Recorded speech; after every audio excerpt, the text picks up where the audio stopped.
झारखंड के मुख्यमंत्री हेमंत सोरेन ने एक बार फिर केंद्र सरकार को चेतावनी दे डाली। कहा कि राज्य का बकाया 1,36,000 करोड़ नहीं मिला तो खदानों, कोयला और खनिज का एक छटाक भी ले जाने नहीं दिया जाएगा। ये बातें मुख्यमंत्री हेमंत सोरेन कल गिरिडीह जिले में झारखंड मुक्ति मोर्चा के 52वें स्थापना दिवस के संबोधन में कही। मुख्यमंत्री के इस कथन के बाद आज विधानसभा में मंत्रियों और विधायकों के बीच जुबानी जंग शुरू हो गई। राज्य के ग्रामीण विकास मंत्री दीपिका पांडे ने कहा कि अब हमारे पास क्या उपाय बचा। जब कोर्ट की बातों को केंद्र सरकार नहीं मान रही है तो क्या कर सकते हैं।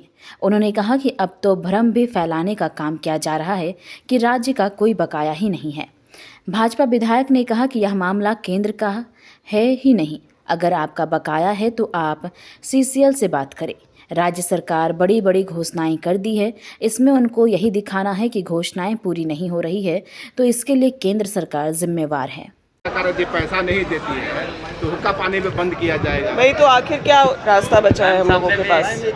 हम लोगों के लिए सामने क्या रास्ता बचा है? जो संवैधानिक दायरे में रह करके हम लोगों ने लगातार इसकी मांग रखी है, कोर्ट का निर्देश है, फिर भी गोल गोल घुमाने का काम जो है यार, अब तो भ्रम फैलाने का काम किया जा रहा है कि बकाया ही नहीं है। भाजपा तो कर रही है। कोर्ट की बात को गलत वो साबित कर दें, कह दें कि कोर्ट गलत कर रहा है, तो फिर उस पर हम लोग आगे अपनी कार्रवाई करेंगे। जिस भी तरीके से आग्रह रिक्वेस्ट करके, लेटर भेज करके, मीटिंग्स करके कोर्ट का निर्देश प्राप्त करने के बाद भी अगर केंद्र कोई पहल नहीं कर रही तो दुर्भाग्यपूर्ण है। राज्य के बजट में आपने देखा कि कितना सा कंट्रीब्यूशन केंद्र सरकार का है। हमारे हिस्से का पैसा हम मांग रहे हैं। हम कोई केंद्र से जा कर के कोई अलग से ग्रांट नहीं मांग रहे हैं। अगर हमारा बकाया राशि है तो दें।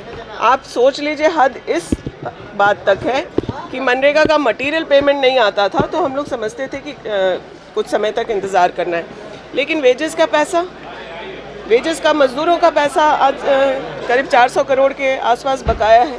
इसकी क्या वजह हो सकती है? तो इन सब चीज़ों पर केंद्र को जब सवाल करो या जो सच्चाई हम लोग सामने रखते हैं तो फिर भाजपा का भ्रम फैलाने वाला तंत्र, अफवाह फैलाने वाला तंत्र सक्रिय हो जाता है। आर्थिक नाकेबंदी कर देंगे। देखिए, मुख्यमंत्री कह रहे हैं। इसी सदन में माननीय विधायक सरजू राय जी का इसी से संबंधित एक प्रश्न आया था। उन्होंने स्पष्ट रूप से सरकार से जानना चाहा कि किस किस विभाग में कितना पैसा आपका बनता है।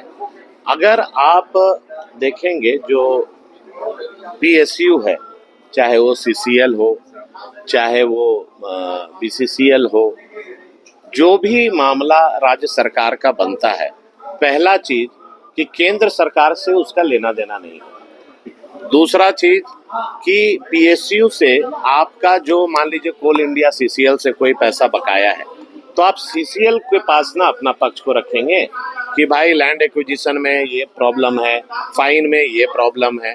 ये सरकार जानबूझकर, जब पहला सत्र हुआ था उसमें मैंने कहा था कि ये धीरे धीरे करके ये नैरेटिव सेट करने का काम कर रही है। सरकार ने अपने औकात से ज्यादा बड़ी बड़ी घोषणाएं कर दी और उनको यही दिखाना है कि हम अगर कोई जो वादा किए अगर नहीं कर पा रहे हैं तो उसके लिए राज्य सरकार दोषी नहीं है, उसके लिए वो केंद्र पर बॉल फेंकना चाहते हैं। आप सभी जानते हैं कि केंद्र का इसमें कोई मामला ही नहीं है। अगर सीसीएल से आप पैसा पाते हैं तो आप सीसीएल से बात करो।